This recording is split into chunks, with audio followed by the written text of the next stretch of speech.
Welcome to Nevertheless Podcast with Bidemi Mark-Mordi, a show dedicated to organic leaders and leaderpreneurs. Today, you would learn how to discover your essence and live more powerfully.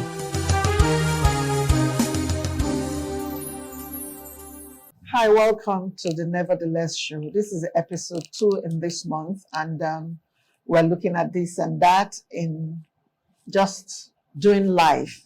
Looking at pillars of life, and I have with me again here Bethel, asking me questions about how I navigate certain things in life or certain topics in life. Today we're going to continue something, and I'll let Bethel share that with you. But it's the Nevertheless show, you know that, right? A show for organic leaders and leaderpreneurs.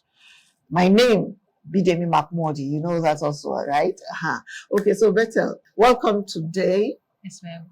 What are we talking about? So today, we're talking about working your seasons. Okay. This was one of the thoughts you shared, in our conference, and we want to be able to use this episode to talk about that. So when you talk about, we know a lot of times the word seasons is used, some in fact even abused. I'm in a season.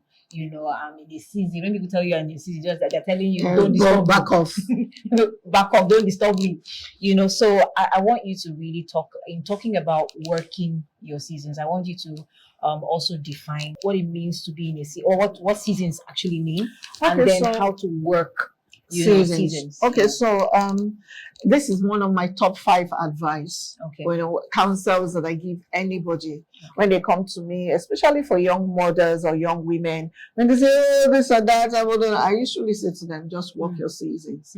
Because if you work your seasons, then you will not live outside your seasons. Yes? No, so what's a season? A season is a time. Dictionary will tell you that a season is a time within the year where certain features characterize the environment or the weather and stuff like that. In Nigeria, we have 2 seasons. Rainy season and harmattan or dry season. That's all we have. Yeah. In other places, they have 4. You have fall, you have winter, you have spring, and then you have summer. Yeah. So now, the way these seasons are in the year is the same way a person's life can be demarcated into seasons. So for human beings, your spring is when you're young or married. So that's in your late teens into your early 20s, so that maybe your middle 20s, and sometimes depending on what's happening with you, your late 20s and sometimes your early 30s. Is not these seasons are not characterized by how old you are or the number of your years on the calendar. Okay. They are characterized by what is happening. Okay. What are the main things that are happening in your life in that time of your life? So spring usually is characterized by being unmarried, living for quote and unquote yourself. Your ideas are yours. Your money is yours. You live by yourself, or you live with your parents. You just have your time to yourself. You can do whatever you want with it. Then we step into summer. Okay. In summer, what do you find? In summer is young. You've just gotten married. Okay. Your life that used to be on a Saturday, you can wake up and decide, I want to go, let's be nice, I want to go book hunting. So you go, because when I was single, I and my friends used to go book hunting. We didn't have a lot of money to go to Latana like those days and buy brand new books. So we would go to Ojuelegba under the bridge, where they used to have those stacks of books, and then some of them are in buses. We spend a whole day there looking for treasures in books. Wow. So we'll go, some Saturdays we'll go book hunting. We'll do all kinds of things, yes? But that's why, because we didn't have anything else going for us. Wow. So it's either that or we're at home or something. Do you see it? So that season, our time is ours. Our money is ours. Even if we don't have a lot of money, the money is yours. Yeah. You can do whatever you want with it. That's in spring. But when you get into summer, your life changes. I used to be able to wake up on a Saturday, 8 a.m. My friend, we didn't even have mobile phones, but we had already agreed in church the following Sunday that we will converge at so and so place, at so time. Only one of us has a car. Sometimes the car is not working. We'll jump on the bus. We either go to Yaba or go to Surulere under the Ojuelegba Bridge to go and look for books. But then, in that equation, 2 of us got married. And that season shifted. We got married. It became about family issues. I couldn't now align. I wasn't going to align my life on any given Saturday with these 3 other people. I had to align my life first with my husband and him with me before we would consider them, if we had room for them in a certain Saturday. A little over a year, we had our first child. The dynamics have also changed. So if my husband goes to work Mondays through Friday, I was working near the house. On Saturday, we want to spend it with our child. So without even trying, the season had changed. We have now become busy in different things. In spring, we used to look for what to fill our Saturday with. Now, when you wake up, diapers, dish, and that, your Saturday is full. That's another season, summer. And then God help you, you have 3 children in rapid succession. Before you know it, you are living a life where you have 3 children, all of them under 7. It's not a street that is easy to live on. So it's not my friend's wedding I want to go for. I'm not, as much as I want to come for your bridal shower, I may not be disposed to come. My season has changed. Church self is prayer. To make it to church and make it to church on time in that season. Then after a while, these children grew up. In my own case, they all went to secondary school. So my first one left. A couple of years later, my second one. Another couple of years, my third one. All of a sudden, all my children were boarding school. I was what you now call an empty nester. My seasons had changed again. I now had more time. So in this time, I could decide what to do on a Saturday. If it's not visiting Saturday, then I had my Saturdays, quote and unquote, free. Am I going to do church? Am I going to go out with my husband? My Saturdays have become free again. Or am I going to spend that time in developing myself or in pursuing my dream? So I'm moving into what you call fall. I'm not exactly there, but my life is starting to slow down. Along with my life slowing down, these children finish secondary school, they get on the plane, they go abroad to study. So I'm now really in fall. Apart from the fact that my house is empty, I'm getting into menopause. Many things are happening with me at the same time. My life that used to be fast-paced in summer, I'm always on the go. I live on adrenaline. Now some days I wake up, to lift myself out of bed is a prayer. I'm in fall.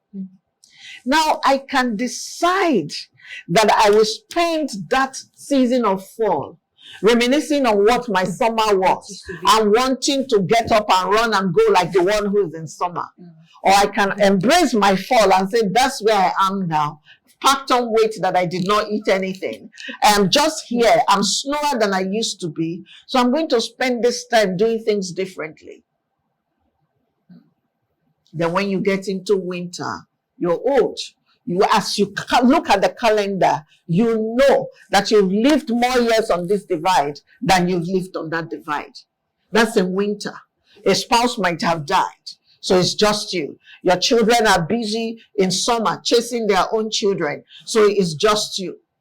You find that in all these 4 seasons, one thing is constant: you. So to work your seasons, the first thing is you must love you. Love you and like you. Some of us don't want to spend time with us. I will spend my life with everybody else, but not with me. When you get to fall, you are forced to spend time with you. Will you recognize you when you get there? Can you see what I can say? Yes. So you are the constant in every season. So no matter what, when I say work your seasons, one thing you must do is like you enough to have a stake in you. Okay. So when you are single, have a stake in you, recognizing that this is me. Okay. I'm here. Yeah. I'm the one living this life. I need to like what I'm living. Okay. So Even if I decide to spend all of my time in church, which I will encourage you to do, give that season of spring to God. Make sure you are doing it not because someone is forcing you, but because you're doing it because you enjoy it and you're learning and you're growing through that. When you get to summer, remember that you are important. Even though you have 3 young children running all over the place, spilling water, spilling drink, have your me time. Even if it is under the bed or with a duvet or a blanket over your head. Spend time, look for ways to spend time with you. Because then you'll be rejuvenated to go out and give again. When you get to fall and things slow down, even your mind honestly begins to slow down.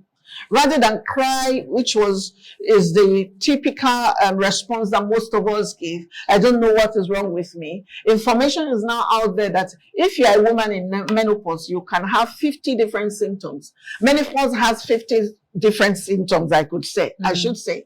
So you can sit in a house with 4 other women who are menopausal, and your symptoms are different. But you're all suffering the same thing. Give yourself grace. If you used to get there at 9 a.m. and everybody claps for you and say you are always on time, now when you are going at 10, remind yourself that you are in menopause. You are allowed to be late somehow. So be kind to yourself. Does that make sense? Yes. That's how you walk your seasons. Yes. And then the second thing I've talked about, you. Yes. The second thing is, in every of this season, your relationships matter. Yeah. Who are the kinds of people that you must have every season? Whether it's in spring, whether it's in winter. There are 3 types of friends that you must have. The first one is your confidant. The person that knows you, knows where the mole is, that can identify your body if you are dead. And they don't necessarily have to be your family members. Great if they are your family members. But you must have confidants. People that you can tell, I just stole at Oshodi, come and get me.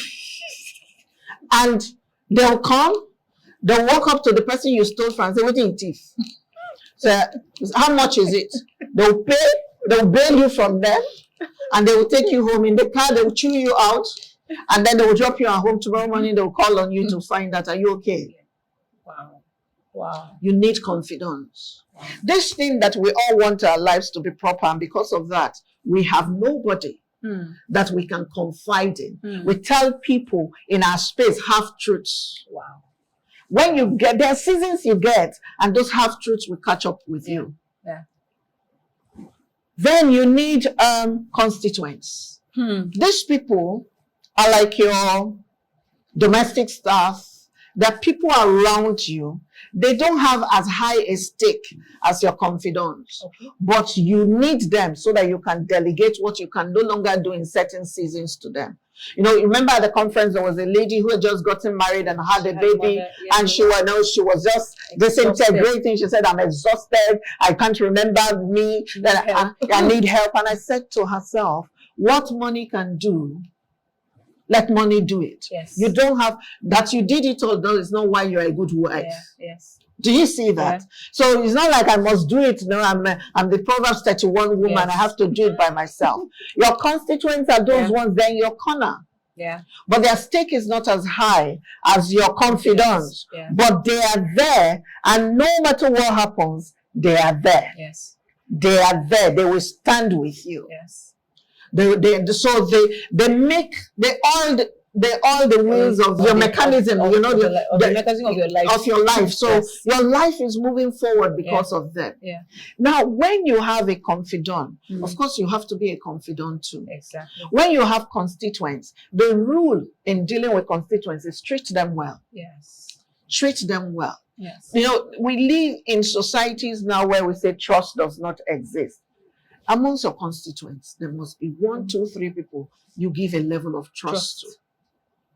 So that if I'm traveling out of the country and my husband traveling out, we give our keys to him. Wow. He can go into our house if something needs to be done, and he will get it done and keep the key. He's not perfect. We're not perfect, but we need one person like that in our lives. Can you see? Yeah. We actually have a lot of constituents because we are not really fussy like that. So the rule for constituents is treat them well. Let them see them as human beings so that they would in turn treat you like human beings. Beautiful. Number 3, your comrades. These are the ones that they're like you bring them in for projects. Yeah. You know they are not your confidants. If you tell them something you are on your own, they will hear it in Oshoji, you know. They are not your constituents. If you give them if you have a pet at home and you ask them to house it and take care of your pet will come die before they come back. You come back because everything they tell you is not true. But they have skills you need. They're your comrades. Your journey is linked somehow, so you need comrades too. Yeah. Again, it's a graduated relationship. Yes. Yes. So for your comrades, be a comrade as well. Yeah. When they need you, show up as much as you can. Yeah. But recognize that you can't be at Oshodi after stealing and the first person you dial is your comrade. Do you see it? Yes. I don't know if I helped you. Totally. But that's what I mean by walking your season. Totally. You will only be able to walk your season if you know the season you are in. If you know the season you are in, you will be able to do what you need to do in that season. Yes. And then the friends, the relationships you need in each of those seasons. Yes. But remember that when I said, be a friend, have the right friends, but I also said be the right friend. Yeah. Yeah. If you are distant, then you'll have these people around you. Yes, a few days ago, I was praying and I said, Lord, thank you, because you never leave a vacuum in my life. No matter what season of life I'm in, there's always someone that I need that can cushion my journey. Yeah. That's so beautiful because we cannot do life by ourselves. Yes. So, Mom, are you saying that all of these, like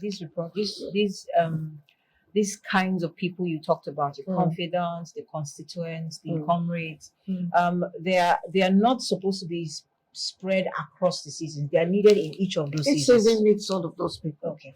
Each season needs all of those people. Beautiful. But cardinal rule of a season is don't try to do in a season what isn't native to that season. Yeah. So so how do you discern, who these person, who your confidant is, who the constituent person, who is, how do you discern? Because sometimes we even put unhealthy expectations on certain people. Yes. So some people are supposed to be, your constituents. I have found out that sometimes the confidants are the same people over time. Confidence, especially, what makes someone qualified to be a confidant is the length of time that you have known them. Okay.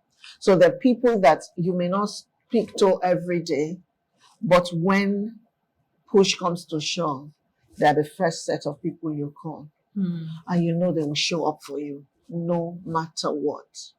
In fact, in certain seasons, they're no longer your friends like that. In that, you don't see them every day, you don't talk to them every day, you don't share many things with them. But you know that I am safe with these people. Yeah. So I can always call them and they will show up for me. They will drop what they're doing to come and get me. Beautiful. No matter where I am at. Beautiful. But for the constituents, they change over time. Yes. My constituents when I was living on the mainland are different from my constituents on the island. Even though there's some of them that have transitioned from the mainland to the island with me. Do you get? Yes, ma'am. So over time, those ones are not exactly constituents, but they're still in that space and in that cycle. Yeah. Do you see? Beautiful, beautiful. So this question, I'm thinking whether we should take a break and come back. Okay, let's take this a question, break. Because this question, you will need to spend some time here. Okay. So I'm thinking. So we're going to go on a break now. Remember, it's a Nevertheless show. Please follow me on Facebook, on X, on Instagram, on Threads, and subscribe to my YouTube channel where all of this is being streamed or perhaps put out so that you continue to grow with me. All of these channels or platforms, the ID is Bidemi Mark-Mordi, which is my name and my surname. Thank you so much for joining us for this episode. We're halfway through and we'll be right back. Are you seeking to clarify your purpose and profit from it? Then get into Purpose University this year. It's a 10-week e-course for people of faith who seek to clarify their purpose and profit from it. The DNA of purpose has been put together to to help you understand what purpose is about and also help you discover what your journey of purpose looks like. Register today at yourpurposeyou.org, where Bidemi Mark-Mordi would hold your hands so you can discover your purpose and live a more powerful life.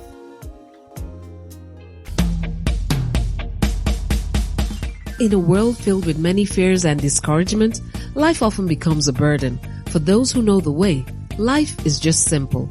Do not worry, you're not alone on this life's journey, as Bidemi Mark-Mordi shares powerful insights and principles from her everyday work and life experiences in her book, Nevertheless.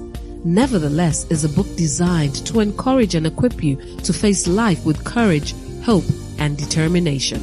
Get a copy of Nevertheless and other books written by Bidemi Mark-Mordi, like The Wisdom of the Seed, Honor, The Theology of Work, and so much more from a bookstore nearby, or call 080-905-63555 or send an email to bidemi@bidemimarkmordi.com to place your order.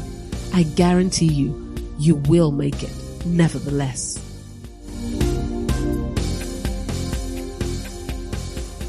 Welcome back to the Nevertheless Show, a show for organic leaders and leaderpreneurs. This entire month, we're just looking at this and that. And this week, we're looking at how to work our seasons. I still have with me Bethel, and Bethel is then asking me what it means to be in a season and what makes a season stand out and how should you navigate a season. Before we went on the break, you were going to ask me a question. What was the question, Bethel? So the question is, we were talking about working your season, and you mentioned, we talked about the different relationships you need to have, in this season. You talked about the autumn, the spring, the summer, the winter, those seasons, and the relationships required to navigate those seasons. And I wanted to ask, I want to ask, a lot of us, especially with the new reality that we presently live in, which is the social media, the virtual reality, there is a lot of pressure, especially you wake up in the morning and you are in a certain season of your life, but what you are being bombarded with on social media is making you question the season that you're in, is making you question what you should be focusing on, is making you insecure, and so I want you to speak into that, for someone, that you are perhaps in summer season and you're working certain things through, you are seeing on your timeline or your feed, certain things are communicating to you that something is wrong with you or there's something that you're not doing right, just speaking to that pressure that comes with social media. I'll begin by saying that life has no filter. Your Instagram may have filter, your TikTok may have filters. Wow. You can do a video and jazz it up, but your life has no filter. Wow. What that means is whether you acknowledge it or not, the truth of your life is the truth of your life. And no one else knows that more than you. So the way I have lived, if it becomes too much, I turn it off. I do a bit of my work on social media. So I've never really had to leave social media in the years I've been on social media. But I know my triggers. So those my triggers, I will block them. It's not because I hate them. It's because in that season, they are not good for me. Someone will say, oh, man up. I don't know if my brain can take it. I don't know whether my mental capacity can handle manning it. So what I do is, if Bethel's post make me feel like I'm less of a mother in this season, if Bethel's post make me feel like I'm less of a minister in this season, what will I do? It doesn't matter if it is Bethel. It doesn't matter if it is Bethel. I'll talk to Bethel in real life because I know what her life is like. But I will not deal with Bethel online. I will snooze you for 30 days. And if in 30 days, my brain has not recalibrated, I will snooze you a bit more. That's me. And I have no apologies because this thing about our mental health is critical, yes. But what I know, maybe because of the few years I've lived on earth, is that nobody is that good.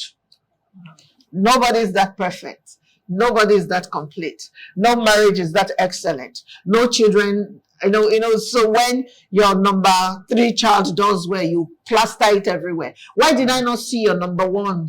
Their pictures? Because they didn't do that well, isn't it? Now, I'm not asking us not to celebrate, but there is a level of decorum that is required. But of course, we live in a world where the filters are more real than the reality. And that's okay, because it is the life that or the world we live in now. But I am the captain of my life. Call me cynical, but I honestly do not think that all of you are what you say you are on social media. And please also take my life, what I show you, with a pinch of salt. Wow. It's the reason why, if you look at my social media personally, I do not post my everyday life. Wow. If I posted my everyday life, whether it is real or imagined, I would have tons of followers. My handlers want me to do that because that's how we grow our followership and stuff like that. But I don't have the bandwidth for it because really I don't like noise personally. So if it is now even virtual noise, it makes it worse for me. So tell yourself the truth that your truth is. And when you know that truth that is your truth, deal with life by that truth. That your truth is. Wow. That's just what it is. Wow. I can't say let's kill all the influencers out there. They will not die. So there's no point. I can't say let's block all of them. We can't block all of them. There will be these owners of social media will not let us because that's how they make money. You need to recognize that half or more than half of us out there are trying to earn a buck. So the person, your fellow coach that you certified together the same season, that is now posting every day that they are making 25 figures, God bless them, it's their season. Send them a message and let them send you a recharge card. After all, they have a lot of money, yes? But I always tell people, if somebody has actually sold something and made $100,000, why is the person selling you the thing again for $50? They say, for today alone, my birthday. Price slash. I'm selling it to you. What I used to sell for $5,000, I'm selling it to you today only for $50. This is how I make $100. If you take it and you learn it, you'll make $100,000 in one day. Wow. Man, it's your $50 that are going to make the $100,000 that they are projecting. There's too much falsehood out there. We're old enough to know that these things are exaggerated and they're polished and they're that. It was shocking to me a few weeks ago when someone sent me, showed me something, and I watched through that thing and I realized that some of those travel influencers are not even humans. They don't go anywhere. Yes, I think I saw that. I saw that, like a Japanese. Yes. I saw that. It's all a virtual reality. Wow. So you want to use that to compare real life. Wow.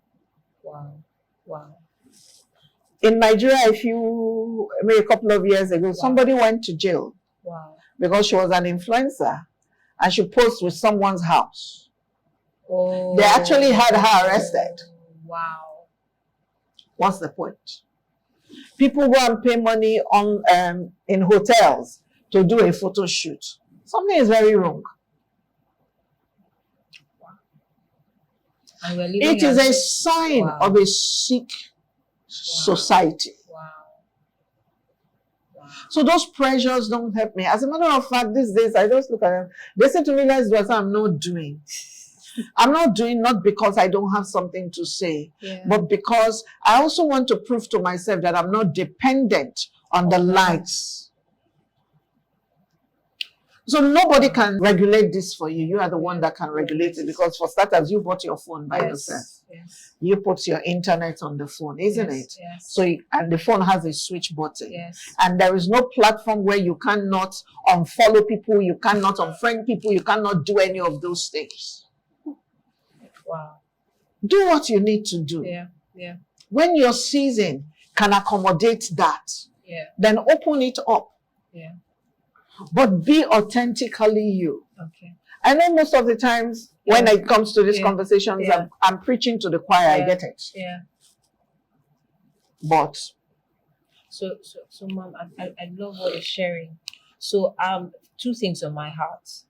There's the part where you said something. You said, "Tell yourself the truth that your truth is." Yes, that is the truth for you. Yes. So that balance where perhaps you're even saying, is it possible that your definition of truth in a season is also small-minded? Okay. It's possible that you're not processing the information, where you're not being inspired. That's because truth is not objective. Okay. Truth is truth is truth. Okay. And even though you live in, say you are in summer, your children are all small, and you're chasing more about, picking up socks and lunch boxes more than you can set your ring lights and do whatever you need to do. Okay.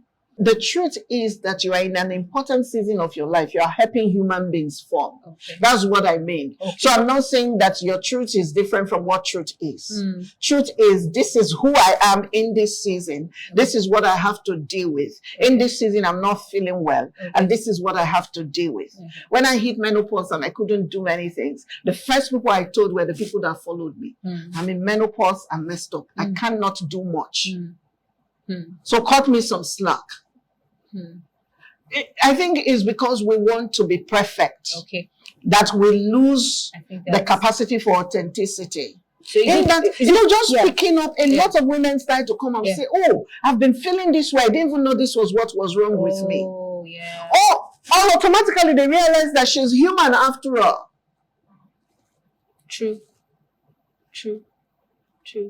Do you see it? Yes. So I'm not saying that cook something that becomes a filter again. I'm just saying acknowledge where you are and own where you are. Extend grace. Yes, extend grace to yourself, and then remember that season will change. Okay. Funny story, but true. Yeah. How I learned this truth was my children were all under 10, and then my nieces and nephews were around. Maybe for a weekend or something, had gone out, driven out to do some shopping, and I came back, cleaned the house before I left. And I came back, and just from the door, as I opened the door, first of all, the many shoes that were strewn all over the place. And then I get into the living room, and there was water here, there was Capri-Sun wrapper here, there was all kinds of things. I was getting aggravated. I was like, when will I come to the place when my house will be clean? And God asked me, would you rather have children or a clean house?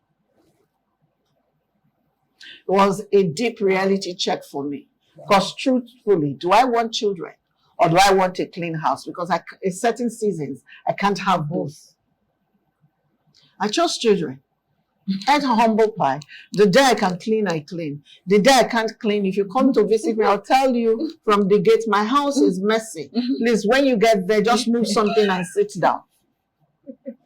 Alternatively, you can help me clean. Exactly. What way is it fine by me? The day some of them can begin to pick after themselves. So for me, that's what it is. Just walk your season. That's why I say it's one of the top counsel that I give anytime. Walk your seasons. Who are you? What are you dealing with right now? If your money is tight, your money is tight. Don't go and borrow. I have many stories for all of those things. And you want to speak to some of these social media influencers about, being sensitive even in their content creation. No, but that's their business. There's nothing I tell them that will make them change their modus of operandi. Because I see a lot of people who are under a lot of pressure. The people are the consumers are the ones that should regulate themselves. We don't have, because it's the World Wide Web, there is no regulation per se. So you will be your own gatekeeper. That person is in a business. They're trying to make money. And that's their sustenance. How dare I come and tell them, tone it down for what is making them money? No, they won't. Even if I tried, they would not listen. And I'm not even trying. But you who's the consumer, regulate yourself. Thank you, Mark. So good. So good. So good. Are we done? if we go into the next one, we possibly will not finish on this episode. Okay. So we've come to the end of this episode. I do not know how these conversations are going for you, but I'm having fun having them. Okay. So I do hope that they're teaching you something, that you're learning, that you can see what it is that we're trying to say. Yeah. I know these are not popular conversations, and these ones may not have as many views because they're not controversial, but this is the stuff that life is made of. So till next time when we come your way, remember that when you discover your purpose, you would live a powerful life. Yes. So when all is said and done, know why you are here. Yes. Till next week, Bethel, what do you want to tell them? What did you learn, or what do you want to remind them? Work your seasons. Work your seasons. Life has no filter. Yes. Work your season. Life has no filters. Yeah. Thank you so much. I'll see you next week. God bless you, and bye-bye. Thank you for listening to Nevertheless. For more information and resources, call 080-90563-555 or send an email to bidemi@bidemimark-mordi.com. Don't forget, discovering your purpose helps you live more powerfully.